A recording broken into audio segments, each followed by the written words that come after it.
Hi everyone and welcome back to my channel. In today's video we are going to talk with you about the difference between used to and would. As you may already know, English has many tenses to express different times and aspects of actions. When we talk about past habits, we normally use simple past tense. However, there are two other ways to talk about past habits that are often confused: used to and would. So let's see how and when to use each one correctly.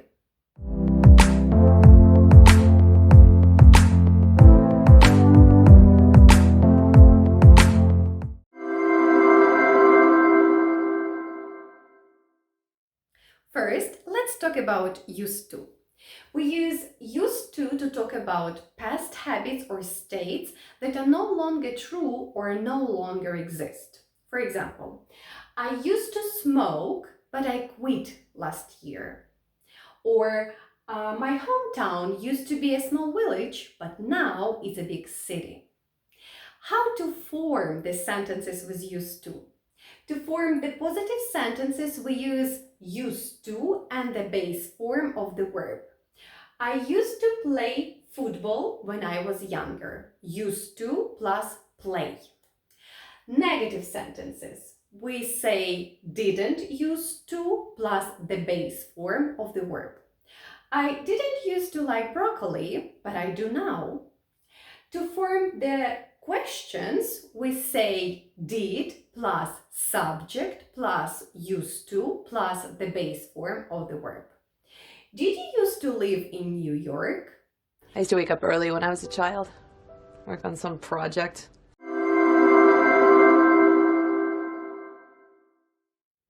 Let's move on to would.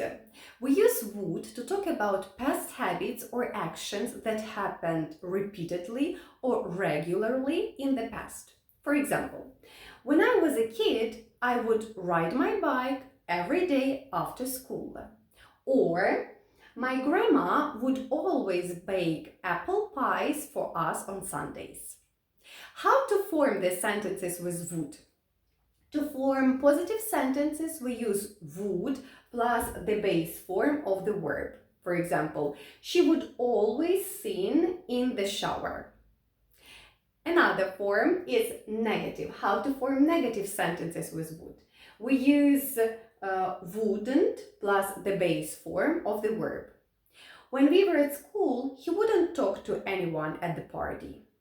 To form questions, we use would plus subject plus the base form of the verb. Would you always go to the beach on Sundays? Every night after dinner, my father and I would play. So, what's the difference between used to and would? Used to implies that the action is no longer happening, while would implies that the action is still happening or could happen again in the future. Let's take a look at two examples. I used to smoke implies that I no longer smoke. But when I was a kid, I used to go fishing with my dad every summer implies that I can go fishing with my dad again in the future if I want to. In some cases, we can replace used to with would when we are talking about past habits. For example, I used to go to the gym in the morning can be replaced with I would always go to the gym in the morning. However, when we are talking about states of being, we cannot use would. For example, I used to be a vegetarian cannot be replaced with I would be a vegetarian. Or I used to live in New York can't be replaced with I would live in New York. So once again, we use used to talk about something that you did in the past and no longer do, while would to talk about something you did in the past and may still do. While they are often interchangeable, there are some cases where only used to is appropriate. Thank you for watching. I hope you found this video useful. Don't forget to like and subscribe to my channel for more videos like that. Bye bye.